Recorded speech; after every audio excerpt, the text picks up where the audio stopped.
Life here is terrible because there are days with no food, no sleep. I spent all the money I had on drugs, admits Felipa Drummond, a drug addict. It's not just Felipa Drummond.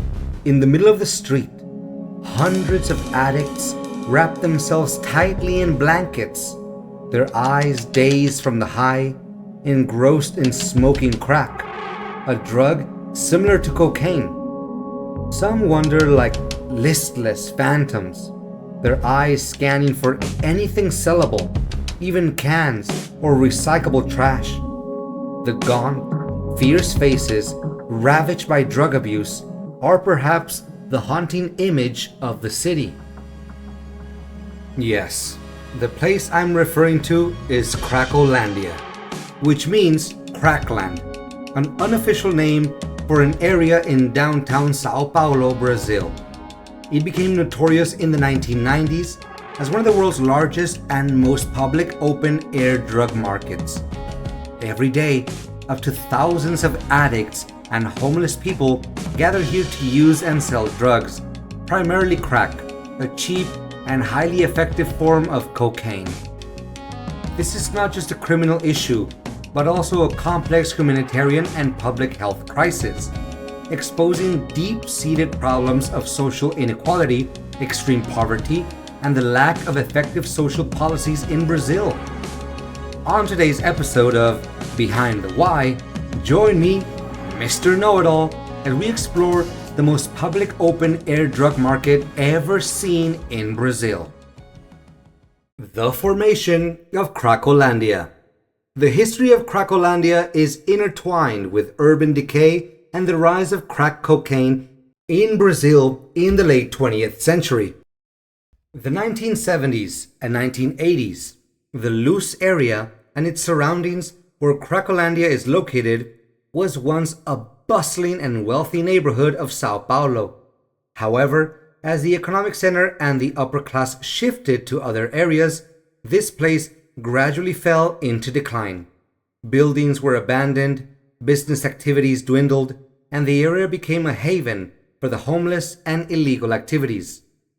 The arrival of crack in the early 1990s. Crack cocaine began to infiltrate São Paulo in the late 1980s and early 1990s. With its low price and fast, powerful high, crack quickly became popular among the poor and homeless communities. The formation of the open-air market. Addicts began to gather in this decaying central area to buy and use drugs. The large concentration of people attracted dealers, and gradually an open-air market was formed. This gathering spot is called the fluxo, the flow, where users and sellers operate almost openly. By the mid-1990s, the name Cracolandia had become common for this area. Why does Cracolandia exist openly and defy the law? The persistent existence of Cracolandia is not because the government turns a blind eye, but due to a combination of complex factors that make resolving it extremely difficult. Most of the people in Cracolandia are not just criminals but also victims. They are heavy addicts, homeless individuals, people with mental illnesses, and lack a social safety net to rely on. Simply using criminal repression, arrests, does not solve the root of the problem, which is addiction and poverty. Furthermore, there is the control of organized crime gangs.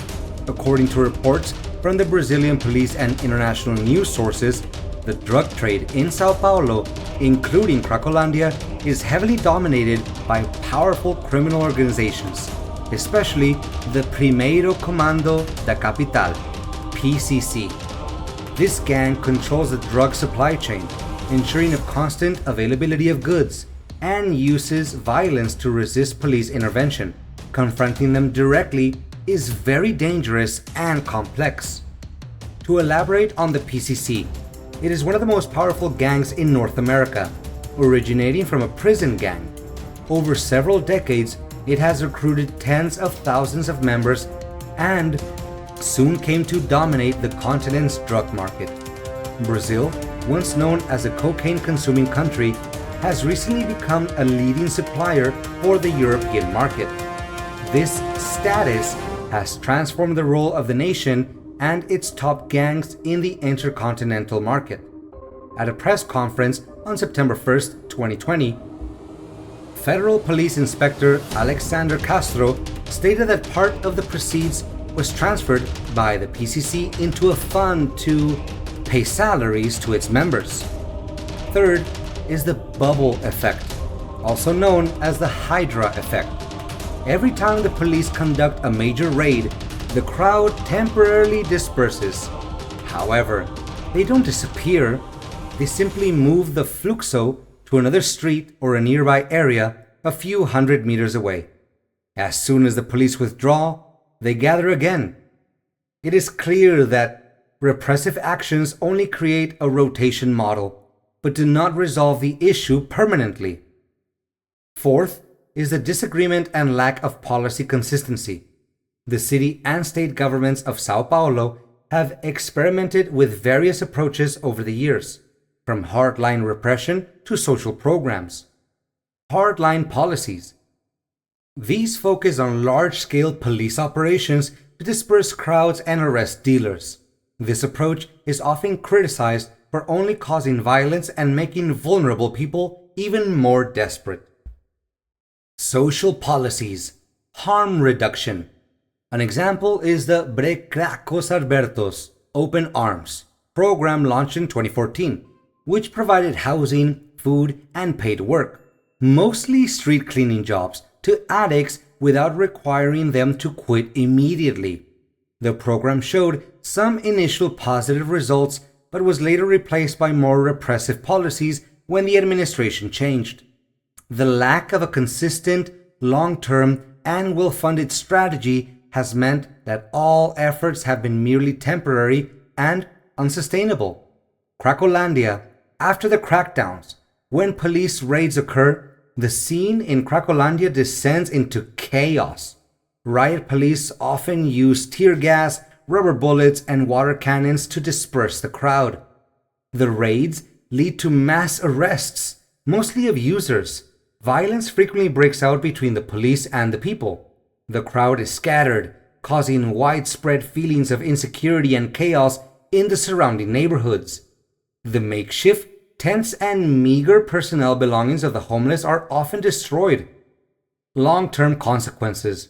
As mentioned above, the long-term effectiveness is almost nil. The fluxo reestablishes itself in a new location within hours or days.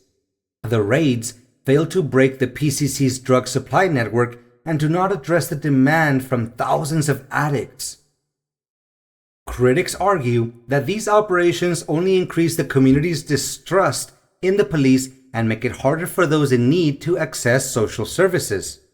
According to information recorded in late 2023 and early 2024, Cracolandia remains a pressing issue in São Paulo. Although the current government of São Paulo has intensified police operations and efforts to revitalize the central area, the fluxo continues to exist. Its exact location may shift continuously within a radius of a few blocks, but the phenomenon of public gathering to buy and sell drugs has not ceased. The government is trying to combine both approaches, maintaining a strong police presence to prevent the fluxo from settling in one location, while also implementing social programs to provide housing and treatment for addicts. However, the scale of the problem still far exceeds the capacity of public services. The crisis in Cracolandia remains a tragic symbol of the failure to simultaneously address the issues of drugs, mental health, housing, and poverty. It shows that there are no simple solutions. Completely eliminated Cracolandia, according to many experts, requires a long-term political commitment, major investment in social and health programs, and an effective strategy to combat organized crime. In conclusion, Cracolandia is a chronic wound for São Paulo, born from urban decay and the explosion of crack. It exists openly due to the complexity of social issues, the control of gangs, and the ineffectiveness of public policies. To this day, After decades of countless raids and intervention programs, this phenomenon has not been definitively resolved and continues to be a major challenge for Brazil. What are your thoughts on this issue? Leave your opinions in the comments below for us to discuss. For now, goodbye, and see you in the next program.